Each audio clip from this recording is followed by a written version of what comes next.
5,000 টাকা পাই। কি করতে গেছিস? আমি ওই বাইরে থেকে সে তো বুঝতেই পারছি বাইরে থেকে। তুই মদ খাস কেন? তুই সারাক্ষণ লিভার ড্যামেজ হয়ে যাবে, এত মদ খাস না কিন্তু। ঠিক আছে, ওকে ওকে, কালকে থেকে আমি আর মদ খাবো না। মদকে ডিভোর্স।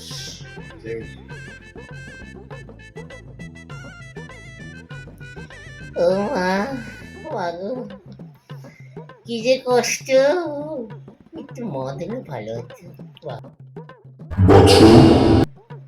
আরে ভগবান কাকু, এই কখন এলে? এই আসতে কোনো অসুবিধা হয়নি তো? হ্যাঁ, তোমার সময় শেষ। তুমি বলো পরবর্তী জন্মে তুমি কি চাও? এই পরবর্তী জন্মে বেশি কিছু চাই না ভগবান। তুমি দাঁত আমাকে 2-4টে কম দাও তাও ঠিক আছে, কিন্তু লিভার কিন্তু আমার 32টাই চাই।